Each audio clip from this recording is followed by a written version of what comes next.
सर्व अच्युत गोत्रे बंधू आणि भगिनी, त्याचप्रमाणे साधू संतांना दंडवत प्रणाम. सर्वज्ञ श्रीचक्रप्रभूंनी या सृष्टीमध्ये अवतार घेतल्यानंतर या जीवाच्या हिताकारणे भल्याकारणे महाराष्ट्रात भ्रमण करत असताना अयोग्य जीवाला योग्य करण्यासाठी ज्या अनंत लीळा केल्या, त्या अनंत लीळेतून आपल्याला परमेश्वराने एक समज दिली, बोध दिला, ज्ञान दिलं. तो समज, ज्ञान, बोध समजून उमजून आपल्या जीवनामध्ये उतरवून परमेश्वराबरोबरच आपला हा आध्यात्मिक जीवन प्रवास करत असताना परमेश्वराला प्राप्त करण्याचा आपण प्रयत्न करत आहोत. परमेश्वर त्र्यंबकला आले आणि त्र्यंबकला अनेक लीळा केल्यानंतर ब्रह्मगिरीला परमेश्वर पोचलेले आहे आणि तिथले अनेक लीळेच्या माध्यमातून महती, तिथली माहिती आपल्याला परमेश्वर देतात. असंच परमेश्वरांनी समुद्र दाखवल्यानंतर त्याच ठिकाणी तिथून येता येता परमेश्वरांनी सर्वज्ञांनी गौतमाची भात साठवण्याची जागा दाखवली. गौतम ऋषी, काही लोकांना हे माहीत असेल, पूर्वी अन्य राहटीत असताना तिथं लोक प्रदक्षिणा करायला जातात. डोंगरावरती गौतम ऋषीचा आश्रम, आजही ती जागा आपल्याला पाहायला भेटते. तिथं जरी काही नसलं तरी पण ते ठिकाण मात्र लोक सांगतात. सर्वज्ञ भक्तांना सांगतात की ह्या पाहिल्या गौतमाच्या भातवाड्या, असं म्हणून सर्वज्ञांनी भातवाड्यात गमन केलं. अर्थात खडक कोरून केलेली एक अशी गुंफा होती. भक्तजनांनी विचारलं की भातवाड्या म्हणजे काय. सर्वज्ञ, गौतम जो ऋषी आहे तो भात पेरायचा, भाताची रोपं एका दिवसभरातच लावायचा, लगेच उगवायचा, लगेच भात काढायचा, मळायचा आणि त्याच भातातून दररोज 88 सहस्र ऋषींना तो जेवण पण करायचा, द्यायचा. उरलेला भात मात्र तो इथं साठवून ठेवायचा, म्हणून याला भातवाड्या म्हणतात म्हटले. तर ऋषीश्वरांना भोजनानंतर निघण्याची इच्छा व्हायची म्हटले, जे बी यायचे ते, परंतु हा काही जाऊ देत नव्हता, त्यांना निघू देत नव्हता. अशा पद्धतीनं मग ते जे ऋषी आहे त्यांना अडचणी व्हायच्या आणि त्यांनी मग कृत्रिम गाय तयार केली त्यांच्या विद्येच्या माध्यमातून आणि ती भाताच्या पिकामध्ये शिरली. तर त्यांनी, ते जे गौतम ऋषी होते त्यांनी थोडं हकथक केलं, म्हणजे हुसकलं, बाकी कोणत्याही प्रकारचं काही केलं नाही. आणि असं म्हणताच ती गाय मेली, कारण ती काही ओरिजिनल गाय नव्हती आणि त्यांचा उद्देश तोच असल्यामुळे ती गाय मेल्यानंतर हे जे सर्व ऋषी होते त्याने तुम्ही तर गौ हत्यारे म्हटले, ब्रह्म हत्यारे म्हटले, आता तुमच्याजवळ कोण राहील. आणि असं म्हणून त्यांनी वाद घालून तिथून निघून गेले. आणि ही सर्व कथा परमेश्वरांनी सांगितल्यानंतर ब्रह्मगिरीवरून देवाने आता गमन केलेलं आहे, त्र्यंबककडं खाली उतरायला लागलेले. त्याच वेळेस सर्वज्ञांनी पुढं गमन केल्यानंतर सीतेची कणगी पाहिली का, असं भक्तांना सांगतात. पाहिलंत का सीतेचे कोथळे मोथळे, असं म्हणून श्रीकारांनी दाखवलं. तेव्हा भक्तजन काय म्हणतात की कोथळे मोथळे म्हणजे काय. आणि मग देव सांगतात की सीता इथं राहत होती, धान्य साठवण्यासाठी पर्वतावरती कणगीच्या आकाराचं कोरलेली गुहा आहे, तीच ती आहे म्हटले. म्हणजे राम आणि सीता ही त्र्यंबकला पण राहिलेले आहे, हे कोणालाच माहीत नाही अर्थात. कारण पंचवटी, नाशिक याचाच संबंध रामाशी येतो, सीतेशी येतो, लक्ष्मणाशी येतो. परंतु परमेश्वराने या चरित्रामध्ये ज्या अर्थी रामाचं आणि सीताचे तिकडं ठिकाण दाखवतं आहे, त्या अर्थी त्र्यंबकलासुद्धा हे गेलेले होते. ब्रह्मगिरीवरून खाली उतरायला लागले. पायऱ्या उतरताना बाईसा थरथर कापायच्या, कारण थकलेले आहे, वय झालेलं आहे. सर्वज्ञ बाईसांना मग श्रीकारांनी आधार द्यायचे आणि दायंबा आणि इतर भक्तजन काय भरभर गंगाताळ्याकडे निघून गेले. ते जोरात निघून गेले, चालत निघून गेले आणि पाठीमागून बाईसा आणि देव आल्यानंतर बाईसा मात्र दायंबांवर त्यांनी इतर भक्तांवरती रागावल्या का तुम्ही इथं निघून आले, बाबांसाठी थांबलं का नाही म्हटले. बाबांची कोणी वाटही पाहिली नाही. परंतु दायंबा म्हणतात, अहो देव ना आम्ही बरोबरच होतो, आम्ही बरोबरच आलेलो आहे. तेव्हा बाईसा म्हटले, हा बाबा, बाबांनी आमच्यासमोर गमन केलं आणि हा काय सांगतो आहे. आणि मग देव सांगतात का आम्ही यांच्यासोबतही होतो आणि तुम्हालाही हात देत होतो. ज्या अर्थात परमेश्वराचे श्रीमूर्त दोन्हीकडेही आम्ही होतो असं अप्रत्यक्षरित्या सांगितल्यानंतर बाईसांना सर्व भक्तांना आश्चर्य पण वाटलं. बाईसा म्हणती देव माझ्याबरोबर होते, दायंबान ते म्हणतात देव आमच्याबरोबर होते. आणि मग त्यांच्या ते लक्षात येतं की ही परमेश्वराचं लीळा आहे. आणि मग त्यानंतर यावर सर्वज्ञांनी शेंदुर्जन औरंगलची गोष्ट सांगितली, एकांकीची गोष्ट सांगितली का विज्ञानाच्या माध्यमातून परमेश्वरांनी कशी तिसरी मूर्त ठेवली आणि ती लीळा आपण बघितलेली आहे. त्यानंतर गंगातळ्याला आसन झालं, कुशावर्तावर गमन केलं देवानी. त्र्यंबकला आलेले आहे. आता कुंडातल्या पाण्यात श्रीचरण धुतलं. पश्चिमेच्या ओसरीत पूर्वामुख आसन झाल्यानंतर बाईसांनी श्रीचरण प्रक्षालन वगैरे केल्यानंतर दुपारचा पूजा अवसर विडा झाला आणि त्याच ठिकाणी परमेश्वराचं आराम झाला. अर्थात हे स्थानं कोणत्या प्रकारचे उपलब्ध नाही. कुशावर्तावर तर गेलो तर त्या कुशावर्तामध्ये सर्व कुशावर्तच अप्रत्यक्षरित्या आणि ते कुशावर्त जे आहे ते सुद्धा परमेश्वराने चरणांकित केलेलं आहे. परंतु तिथं कोणीही गेलेलं नाही आजपर्यंत आणि जात पण नाही, कारण ते उपलब्ध नाही. अन्य लोकांचा ओघ राहतो, गुरव आहे, ब्राह्मण आहे, त्यामुळं तिथं सतत पूजा अर्चा चालते. प्रचंड नपाळत असल्यामुळं आपण तिथं कुठं जात नाही. त्यानंतर देव आता ज्या रस्त्याने गेले त्याच रस्त्याने परत येत आहे. अंजनेरीला वस्ती झालेली आहे आणि आल्यानंतर देवानी जैनांच्या पूर्वामुख देवळामध्ये आसन झालेलं आहे. आता तिथं ज्या मंदिरामध्ये देव गेले ते जैन मंदिर आहे आणि तिथं एक जैन साधू आतमध्ये गाभाऱ्यामध्ये बसलेला असतो आणि परमेश्वर त्या मंदिरात गेल्यानंतर चौकामध्ये परमेश्वराचं आसन झालं आणि त्या आपल्या परमेश्वराचं ते सौंदर्य लावण्य, ती सौंदर्य अशी युक्त मूर्त ते फक्त पाहत राहिले. ते काही बोलत नाही, विचारत नाही, देवही त्यांच्याकडे बघत नाही, परंतु ते अत्यंत वेधल्या गेले. अशी काही चरित्रामध्ये लीळा आहे, काही चरित्रामध्ये नाही, यावरती वासना आहे. परंतु ते जैन मंदिर आहे याचा उल्लेख आपल्या लीळाचरित्रात आहे तसा त्यांच्याकडं आहे आणि त्यातून अंजनेरीच्या स्थानाविषयी पुरातन खात्याकडं जैनांनी ही आपली मागणी केलेली आहे आणि आपलं स्थान आहे त्याच्यावरती बरेचसे वाद पण झालेले आहे आणि त्यांनी जैन मंदिर म्हणूनच त्याचा उल्लेख असल्यामुळं आपल्याला अडचणी येतात. परंतु आपलं स्थान तिथं आपल्या सद्भक्तांनी ओटा तयार केलेला आहे. तर अशा पद्धतीनं परमेश्वराची तिथं एक दिवस वस्ती होते, म्हणजे जाताना एक दिवस येताना एक दिवस अशा पद्धतीनं. परंतु जाताना फक्त वस्ती झालेली आहे, पूजा अवसर झालेला आहे. येताना मात्र ते जैन मुनींना देवाने दर्शन दिलेलं आहे. तो कोणत्या प्रकारचा तो काही बघत नाही, कारण आता जैन मुनी आणि परमेश्वर एक गोसावी त्याला एक हिंदू संन्यासीच वाटले, परंतु ते सौंदर्य परमेश्वराचं, श्रीमूर्त परमेश्वराचं बघितल्यानंतर तो मात्र वेधल्या गेला आणि तो पाहत राहिला आणि तो तिथून निघून जातो. त्यानंतर गोवर्धनी गदाधरी वस्ती अर्थात गंगापूरला परमेश्वर परत आलेले तिथं वस्ती होतात आणि तिथून परत पुन्हा पंचवटीत नाशिकमध्ये परमेश्वर आलेले आहे. सकाळचा पूजावर्ष झालेला आहे. नाशिकला देवाने गमन केलं आणि काळिकेच्या देवळातच जिथं परमेश्वर जाताना वस्ती करतात त्याच ठिकाणी परत पुन्हा वस्ती करतात आणि तिथून परत दुसऱ्या दिवशी पंचवटीत येतात. सर्वज्ञांनी पंचवटीत गुंफेत गमन केल्यानंतर बाईसांनी देवाचं श्रीचरण शाळन केलेलं आहे, प्रक्षालन केलेलं आहे. पूजा अवसर आरोगाना केली, गोळा केला, विडा केला आणि तिथंच 3 दिवस परमेश्वराचं पंचवटीत पुन्हा अवस्थान आहे, थांबलेले आहे. परंतु पुन्हा परमेश्वर पंचवटीत आल्यानंतर औदास्य स्वीकारतात. आता औदास्य स्वीकारण्याचं कारण वेगळं आहे. मागे आपण कालच्या लीळ्यांमध्ये, परवाच्या लीळ्यांमध्ये बघितलं की तिथंसुद्धा देवाने औदास्य स्वीकारलं होतं. तर ते औदास्य स्वीकारण्याचं कारण वेगळं आहे. जाताना त्याच ठिकाणी परमेश्वराने औदास्य स्वीकारलेलं आहे आणि ह्या लीळेतून आपल्याला बऱ्याच गोष्टी समजणार आहे, कळणार आहे. परमेश्वराचा कसं नियोजनबद्ध कार्यक्रम असतो, प्रत्येकाचं चिंतन असतं आणि कोण कधी येणार, कुठे येणार, कशा पद्धतीनं त्यांना सहाय्य करायचं, हे सर्व परमेश्वराचं नियोजन असतं. आणि त्याच पद्धतीनं आपण आजही विचार करू शकतो की आपण कुठं प्रवास करतो आहे दैवराटीच्या अनुषंगाने स्थानवंदन करताना, तर आपल्याला त्या प्रचिती येतात. परमेश्वराचं हे सामर्थ्याचं कार्य आहे. परमेश्वर त्यावेळेस होते म्हणून त्यांनी सहाय्य केलं ना, आता नाही आहे मग सहाय्य होणार नाही अशातला भाग नाही.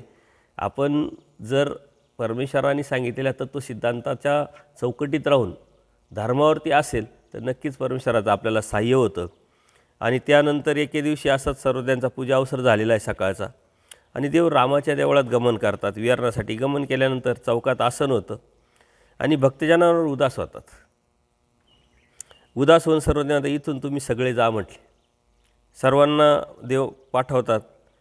आम्ही एकटेच असू म्हटले, आम्हाला एकटंच बसायचं आहे. म्हटलेलं तुम्ही करत नाही, आम्ही जे तुम्हाला सांगतो ते तुम्ही करत नाही, तुम्ही आमच्या प्रवृत्तीला पात्र होत नाही, तर त्यामुळं अनुकूल वागत नाही तुम्ही, त्यामुळं तुम्हाला अविधीच होतो आहे आणि अनिष्टच होतं आहे. तर आमच्या मनासारखं तुम्हाला राहता न आल्याने तुम्हाला अपात्रता योग्यता लागत आहे, तर तुम्ही इथून जा, तुम्ही कशाला थांबता. असं म्हटल्यानंतर सर्व भक्तजन मानाखाली घालून गप्प बसतात.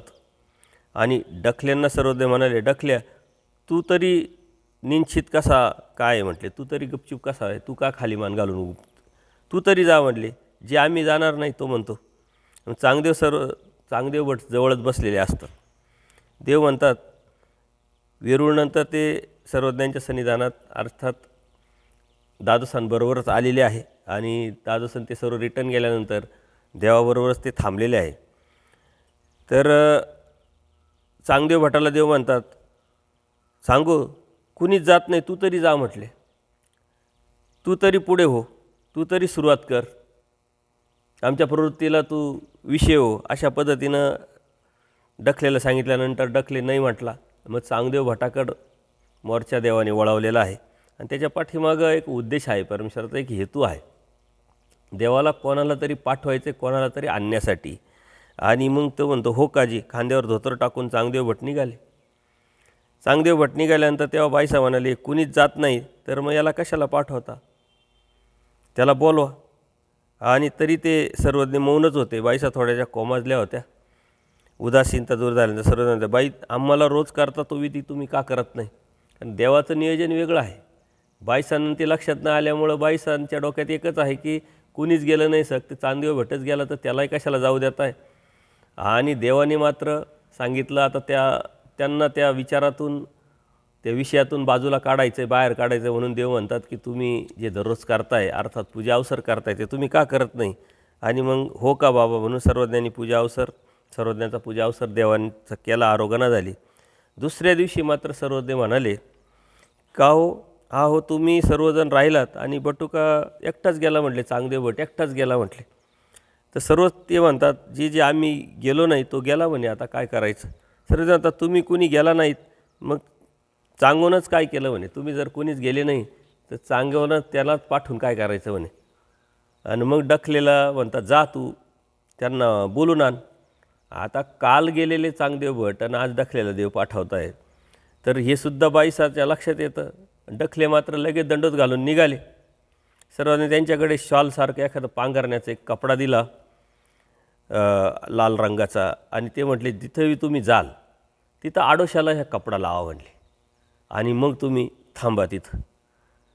तर बाईसा म्हणते, बाई देवा बटीक म्हणजे चांगदेव भट हा काल गेला आहे, आज हा चालला आहे, आता तो त्याला कुठं भेटेल आणि कुठं सापडेल. असं म्हटल्यानंतर बाबांनी मात्र म्हणजे देवानी एक विचार मांडला, का नाही भेटणार म्हटले, भेटेल तो, जा म्हटले. जाऊ द्या बाई, याची यात्रा काय वाया जाणार आहे का म्हटले. बिचारी भटके डोंगरदऱ्या ओलांडून जणू काही झाडांना आमचा पत्ता विचारत येत आहे, आम्हाला शोधत वाऱ्याने पालापाचोळ्या उडवत जावा तशी येत आहे म्हटले, शोधत आहे. आमचं दर्शन घेऊन मगच गावाला जावं असा निग्रह त्यांनी केलेला आहे, रोध घेतलेला आहे. मग डखले नमस्कार करून निघाले. डखले आता हे कोणाच्या बाबतीत देवाने सांगितलेलं आहे बाईसांच्या लक्षात येत नाही, परंतु बाईसा समजून घेते का कोणाला तरी साठी परमेश्वरांनी डखलेला चांगदेव भटाला आणायला पाठवलं आहे. चांगदेव भटाला काल पाठवण्याचा उद्देश काय आहे हे बाईसांच्या थोडं लक्षात आल्यानंतर बाईसा गप्प बसतात. डखले मात्र तिथून निघाले आणि चांदोरीला आले. तेव्हा चांगदेव भट भेटले त्यांना तिथं, कारण चांगदेव भट जात होते, त्यांनी मुक्काम केलेला असेल, थांबले असतील, ते दुःखात असेल आणि त्यांना देवाला सोडून जायची इच्छा नव्हती, परंतु नाविलाज असतो, जावं लागतं आहे. आणि अशा विचारात असतानाच पाठीमागून डखले येतो, चांगदेव भेटतात. तर म्हटले, कोण रे हे, तर म्हटले, अरे मग त्यांची भेट झाल्यानंतर ते म्हणतात, अरे चांगू गोसावीने तुमच्याकडेच पाठवलं म्हणे आम्हाला. हे दोघं मग तिथं थांबले. त्यांनी ती जी लाल रंगाची जाडी आहे ती बांधली आणि तिथंच थोडासा पाठ टाकली, थोडक्यात आराम करायला लागले. आणि त्यानंतर मात्र उपाध्ये आणि नाथोबा परमेश्वराच्या भेटीसाठी येत होते. ते भेटीसाठी येत असल्यामुळे त्यांना असं वाटलं की ते देव सिन्नरला असावेत, म्हणून देवाला ते सिन्नरला पाहायला गेले. कारण ही मंडळी सारी आहे सिन्नरवरूनच रिटर्न गेलेली. त्यांना वाटलं देव अजूनही सिन्नरलाच असावेत आणि म्हणून ते सिन्नरला गेलेले उपाध्ये नाथोबा दावणापारोसाठी पोचलू शकले नव्हते. त्यामुळं बळेग्रामवरून ते निघाले. सर्वज्ञांना शोधत शोधत ते सिन्नरला अर्थात श्रीनगरला देव असावेत असा अंदाज करून ते सिन्नरला आलेले आहे.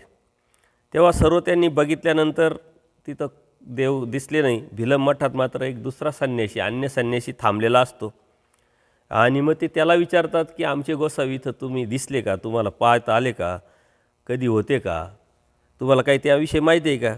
तर तो आता त्यांना प्रत्युत्तर करतो का काय कराल गोसाव्यांचं. म्हटले गोसावी काय तुम्हाला ब्रह्मविद्या सांगणार ना, आणि तेही तुम्ही त्यांना ब्रह्मविद्यात विचारणार तर मला विचारा ब्रह्मविद्या, मी पण सांगतो तुम्हाला. तर उपाध्यनाथ म्हटले आम्ही तुम्हाला काय ब्रह्मविद्या विचारली का, आम्ही तुम्हाला आमच्या गोसाव्यांचा पत्ता विचारताय, गोसाव्यांचं विचारतोय, तेवढं सांगा म्हटले. चौकशी करत आहोत आम्ही काय आणि तुम्ही सांगताय काय म्हटले. अशा पद्धतीनं तो संन्यासी थोडासा मग रागवतो. तो म्हणतो भटकुरे नादी लावले म्हटले आणि वेधून घेतले म्हणे यांना, त्याच्यामुळं हे आपलं काय ऐकणार नाही. मग उपाध्यनाथांनी संन्याशाला विचारलं का तीन वेळेस विचारलं का तुम्हाला सांगा खरंच आहे का माहिती गोसावी. आणि मग तो सांगतो की तुम्ही आम्हाला दंडोत घाला मग सांगू म्हटले. हे म्हणतात तुम्ही अगोदर सांगा आम्ही दंडोत घालतो. तर तो ऐकून राहिला नाही आणि हे ऐकत नाही. तो म्हणतो तुम्ही मला दंडोत घाला मग मी सांगतो, आणि हे म्हणतात तू सांग अगोदर मग मी दंडोत घालतो. असं 2-3 वेळा झाल्यानंतर यांनी विचार केला डखलेनी आणि त्यांनी चांगदेव भटांनी की नाही, उपाध्ये आणि नाथोबांनी विचार केला की जर आपण दंडोत घातल्यानंतर हा जर परमेश्वराचा आपल्या सर्वज्ञांचा पत्ता सांगत असेल, कुठे हे सांगत असतील तर काय हरकत आहे आपण दंडोत करायला. ही लवचिकता त्यांनी ठेवली.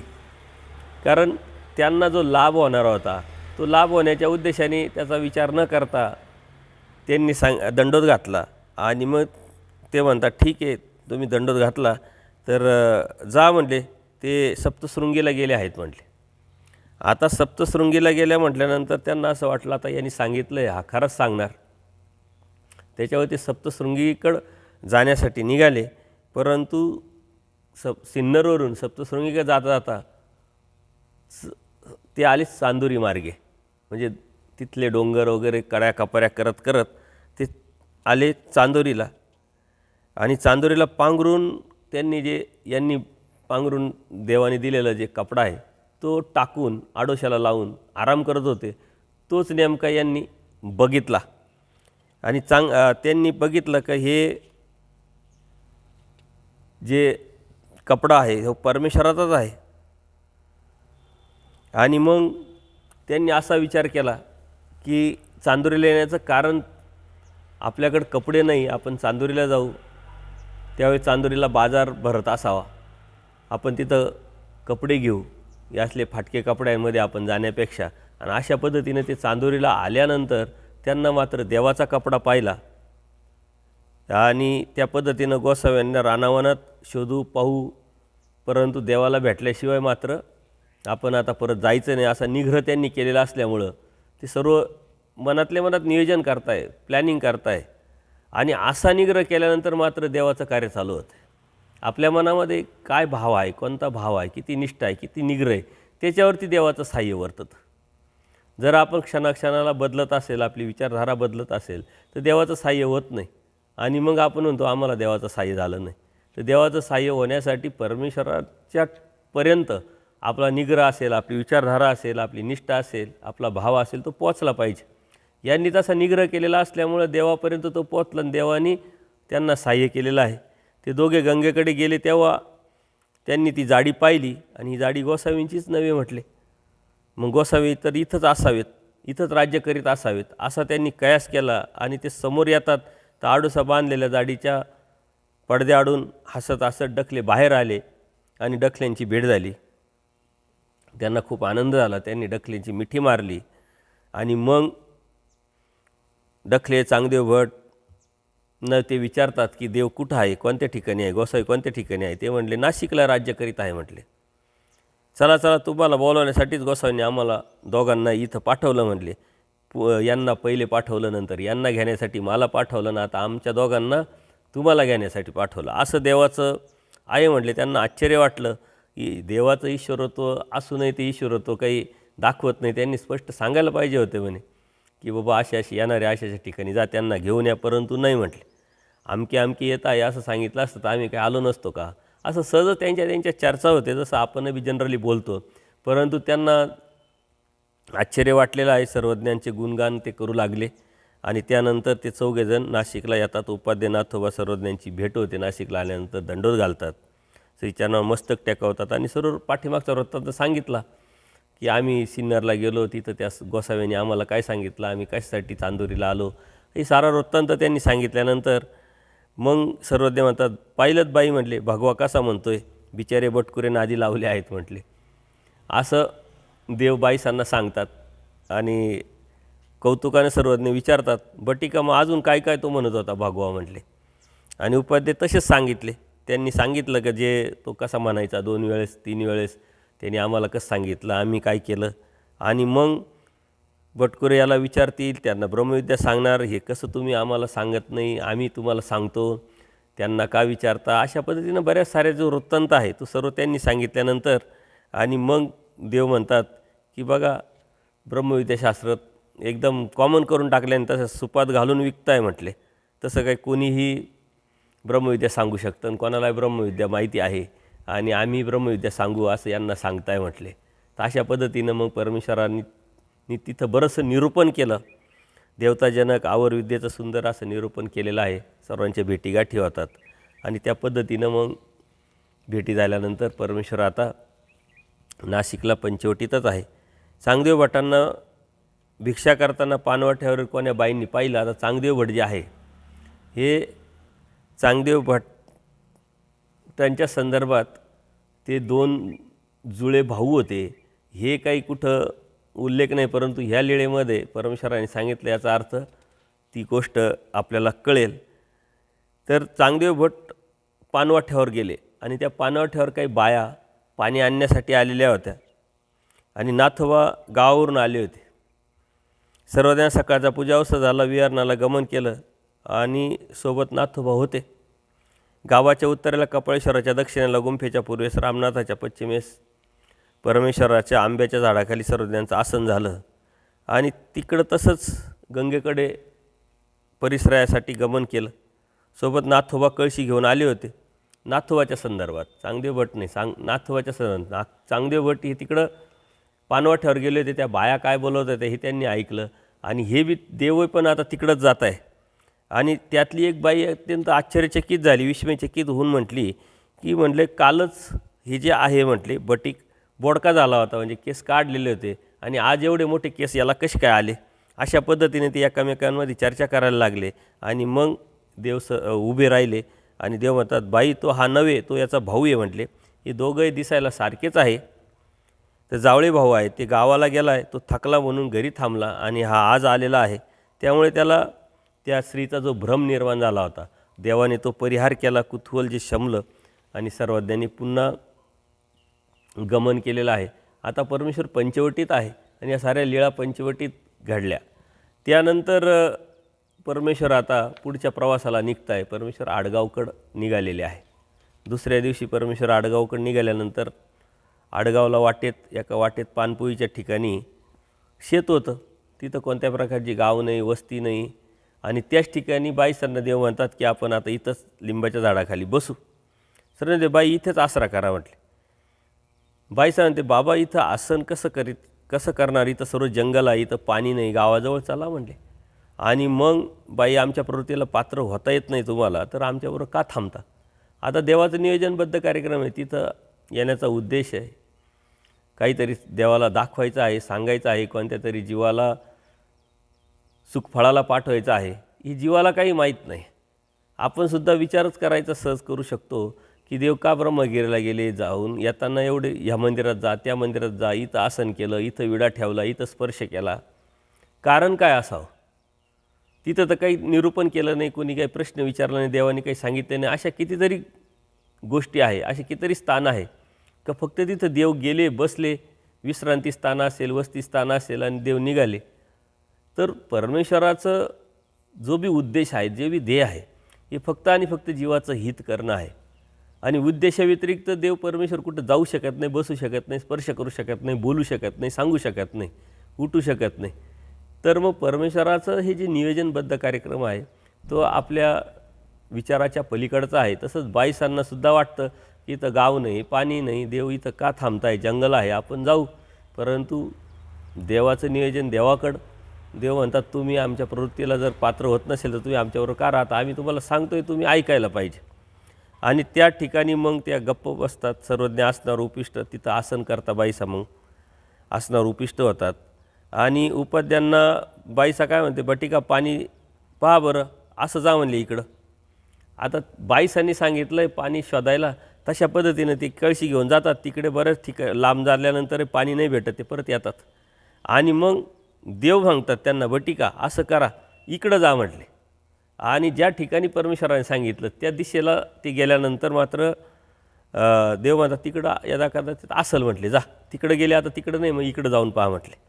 आणि तिकडं जर पाहायला गेले तर तिथं पाण्याने भरलेला मोठा तलाव, सरोवरच दिसलं. आणि मग कळशी भरली आणि ते विचार करत करत आले, आमचे गोसावी आमकीकडे पाणी असं सांगायला पाहिजे.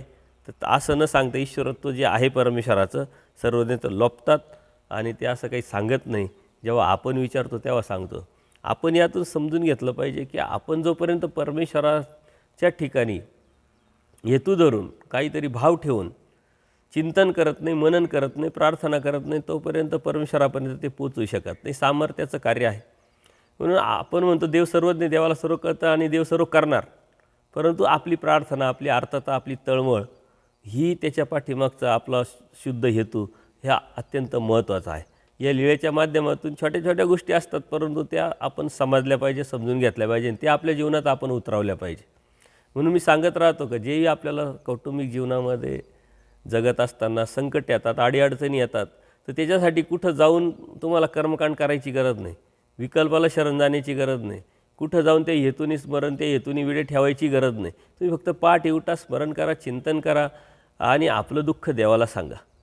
नक्कीच ती आर्तता जर तुमची असेल तर तिथपर्यंत जाईल आणि ते दुःखाचा परिहार होईल. त्यातून तुम्ही बाहेर पडाल. कारण परमेश्वर समर्थ आहे. समर्थवादावरती निष्ठा ठेवून जेव्हा तुम्ही फक्त आणि फक्त परमेश्वरावर अवलंबून राहाल तेव्हाच परमेश्वराचं कार्य चालेल. आपण परमेश्वराची भक्ती करत असताना मात्र याचा आधार घे, त्याचा आधार घे, तर परमेश्वराचं कार्य कसं वर्तेल. म्हणून एकनिष्ठ भक्ती जेवढी सोपी वाटते तेवढीच अवघड आहे. त्याच्या भरोशावरती, त्याच्या निष्ठेवरती, समर्थवादावरती निष्ठा ठेवून आपण चालायचं असतं आणि देवालाच फक्त सांगायचं असतं. तोच आपण म्हणतो तोमेव माताच तूच माझी माता, तूच माझी पिता, तूच माझा सखा, सर्व काही तूच आहे. परंतु फक्त बोलतोय आणि देव सांगता एक असा आहे की फक्त बोलतो आणि एक जो आहे की तो खरंच तसा राहतो. तर खरंच तसं आपण राहिलं तर नक्कीच परमेश्वर आपली हितक्ष आहे आणि आपल्यासाठीच सर्व परमेश्वराने उपद्याप केलेला आहे. ते अशा छोट्या मोठ्या अडीअडचणी, संकटं हे देवापुढं काहीच नाही आहे. परंतु आपली ती निष्ठा असली पाहिजे, आपला तो हेतू आणि आपलं ती समज असली पाहिजे. नाथोबांनी बाई साकोरी मग दूध भात करावला, सर्वज्ञान त्यांची आरोगणा झाली, पोट झाला, उपोट झाला. आणि मग परमेश्वर अवलोकन करत असताना तिथं जवळच एक पळसाचं झाड होतं, ते तोडलेलं होतं आणि त्याला पालवी फुटलेली होती. आणि मग मात्र देवाला आता जे कशासाठी देव आलेले, काय करताय हे लक्षात येतं. भरलेलं झाड पाहिल्यानंतर देव म्हणतात की पाहिलंत का म्हणले, याचा हा स्वभावच आहे म्हटले. ओल्या झाडाला जर तोडलं तर ते परत फुटतं, हा त्याचा स्वभाव आहे, स्वयंसिद्ध स्वाभाविक गुण आहे म्हटले. परंतु हेच जर पुरुषाच्या बाबतीत घडलं तर मात्र सिद्ध साधकाचं ज्ञान आहे म्हटले. त्याला मात्र आश्चर्य वाटतं लोकांना आणि ते खूप काही मोठं वाटतं. पण माणसाच्या ठिकाणी दिसतं ती चौरंगीची विद्या जर झाली तर माणसाच्या ठिकाणी असं दिसू शकतं. अशा पद्धतीनं देवाने सांगितलं. आणि मग बाईसांनी तोच धागा पकडला का बाबा चौरंगीची विद्या म्हणजे काय नेमकं. आणि मग आडगावला जाताना डाव्या बाजूला, नाशिकवरून जाताना डाव्या बाजूला एक चौरंगीचं स्थान आहे. त्या स्थानावरती देवाने फक्त चौरंगीची विद्या या विद्येचं वर्णन केलेलं आहे. अर्थात ती लीळा तिथं घडली असं समजणे कारण नाही आहे. ती चौरंगीची विद्येच्या माध्यमातून आपल्याला फक्त माहिती दिलेली आहे. चौरंगीची विद्या म्हणजे काय म्हटले बाबा? मग देव सांगतात कुणी एक राजा असतो, तर सप्तशृंगीच्या पायथ्याला राज्य करीत होता. त्याला 2 राण्या होत्या म्हटले. तर थोरल्या राणीला पुत्र, मोठ्या राणीचा पुत्र जो आहे तो रूपाने सुंदर होता. तर एकदा तो असा शयनगृहात झोपलेला असताना जी छोटी राणी आहे, धाकटी राणी आहे, ती त्याच्याकडे जाते कामवासनेच्या माध्यमातून. आणि तो म्हणतो ती माझी आई तशी तू माझी आई आहे. त्याच्यामुळे तिला अपमानास्पदक वाटतं आणि ती स्वतःच्याच अंगावरती नखांनी वरखडे करून घेते आणि शयनगृहात जाऊन झोपते. राजा आल्यानंतर तो तिला विचारतो का झोपली? ती गप्प बसते. हा परत विचारतो काय झालं नेमकं सांग तरी. आणि मग ती सर्व कुभांड रचलेलं जे आहे ती कथा सांगते की तुमच्या मुलाने असं असं केलं. आता राजा आपोआपच क्रोधित होणार. राजाने राजगृहामध्ये सर्व बोलवले राजदरबारात आणि जाणकार जे लोक असतात त्यांचे जे मार्गदर्शक म्हणा गुरु, त्यांना विचारलं की असं असं झालेलं आहे तर याला काय शिक्षा? म्हणले याचं चौरंग करा म्हटले. चौरंग म्हणजे दोन्ही हात तोडणे, दोन्ही पाय तोडणे. आणि हा चौरंग हा शब्द आहे आपण छत्रपती शिवाजी महाराजांच्या इतिहासामध्ये ऐकलेला आहे की जर काही एखाद्याने गुन्हा केलेला असेल तर राजे त्याचा चौरंग करायचे आणि कडेलोट करायचे. म्हणजे दोन्ही हात दोन्ही पाय तोडून टाकायचे आणि त्याला फेकून द्यायचे जंगलामध्ये. तर अशा पद्धतीनं त्या राजाला त्यांच्या गुरूंनी सांगितलं की याचा चौरंग करा. आणि मग त्यांनी जंगलात नेऊन दोन्ही हात दोन्ही पाय तोडून टाकले आणि तिथं टाकून दिले. टाकून दिल्यानंतर त्याच बाजूने मच्छिंद्रनाथ येत होते आणि त्यांनी त्याला पाहिल्यानंतर हे निघून आले टाकून. आणि मच्छिंद्रनाथ तिथं गेल्यानंतर विचारलं काय झालं आणि तो सर्व काही जो वृत्तांत आहे तो सर्व सांगतो. आणि त्या मच्छिंद्रनाथांना लक्षात येतं का हा खरा बोलतो आहे. आणि मग तो म्हणतो तुला एक राजपुत्राला तो म्हणतो एक तुला मंत्र देतो, ही शिळा आहे त्या शिळेकडं तू पाहत राहा. इकडं तिकडं पाहिलं तर ती शिळा तुझ्यावर पडेल, त्याच्यामुळं तू फक्त पाहत राहा. आणि मग तिथले जे गुराखी वगैरे असतात त्या गुराख्याला सांगतं का तुमच्याबरोबर जे शिदुरे असतात इकडं जे तिकडं पाला वगैरे जे आहे याच्या तोंडामध्ये म्हणजे ते पिळत चला.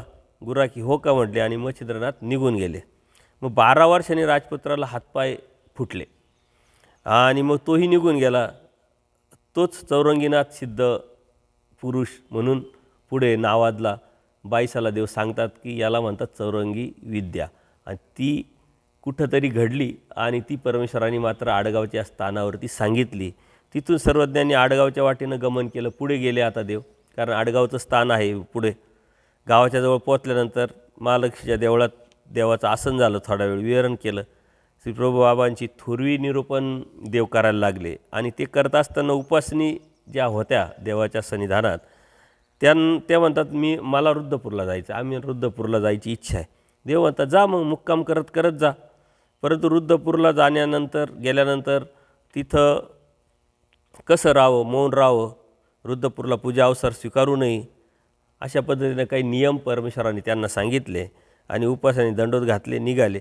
परंतु त्यांना जाता जाता स्थितीचा संचार झाला आणि ते सुकेण्याच्या वाट्याने पुढे निघाले. म्हणजे त्यांना संचार झाल्यानंतर ते रुद्रपूरला न जाता फक्त सुकेण्याच्या वाट्याने गेले आणि सुकेण्यालाच राहिले. आणि मग सर्वज्ञान तिथून उपाध्यांना पुढच्या गावाला पाठवलं. देवानी उपाध्यांनासुद्धा पुढच्या गावाला पाठवलं. बटिका तुम्ही पुढच्या गावाला जा, तिथे भिक्षा करा, अन्नपदार्थ मिळवा, आम्ही तुम्हाला उद्या सकाळी येऊन दर्शन देऊ. आणि मग ज्या ठिकाणी त्या उपासने गेल्या त्याच ठिकाणी देवाने उपाध्यांना पाठवलेलं अप्रत्यक्षरित्या. आणि देव मग पुढं जातात, त्यांची भेट होते. तर या साऱ्या ज्या गोष्टी आहे परमेश्वरांनी ज्या लीळा केलेल्या आहे अनंत लीळा, त्या अनंत लीळेच्या माध्यमातून आपण हीच गोष्ट समजून घेतली पाहिजे की प्रत्येक जीवाची जी कणव आहे, प्रवृत्ती आहे, जो हेतू आहे तो बघून परमेश्वर त्या जीवाला ते देतात. आणि कोणत्या ठिकाणी कसं राहावं, कसं वागावं, कसं बोलावं, हे परमेश्वर उठणं बसण्याबरोबरच आपल्या साधनेतून त्या परमेश्वराची प्राप्ती, त्या परमेश्वराची भक्ती कशी करावी हे पण सांगतात. हे लीळेतून आपण फक्त ऐकून गोष्टी रूपात फक्त ऐकणं आणि मनोरंजनाचा करून घेणं असा विषय नाही आहे. परमेश्वराने ज्या लीळा केलेल्या आहे त्या लीळेतून त्या भक्तांच्या माध्यमातून आपल्याला समज दिलेली आहे. परमेश्वराला अप्रत्यक्षरित्या आपल्याला काहीतरी सांगायचं आहे, दाखवायचं आहे, समज द्यायची, बोध द्यायचा, ज्ञान द्यायचं आहे. परंतु त्या ठिकाणी आपण स्वतःला बघितलं पाहिजे. आपण म्हणतो चांगदेव भट आले, नाथोबा आले, डखले आले, उपासनी आले, हे आले, परमेश्वराने त्यांना ते सांगितलं. तर आपण त्यांच्या ठिकाणी स्वतःला बघायचं आणि त्यांना न सांगता देवाने आपल्याला सांगितलेलं आहे असं समजून जेव्हा आपण त्या लीळेकडे बघू तेव्हाच आपल्याला तो समज आपल्याला बोध होऊन तो आपल्या जीवनामध्ये उतरू आणि परमेश्वराबरोबर हा आपला आध्यात्मिक प्रवास करत करत आपल्या जीवनामध्ये बदल करत करत परमेश्वरापर्यंत आपण नक्की पोहोचू. सर्वज्ञ श्री चक्रधर स्वामी की जय. दंडवत हो.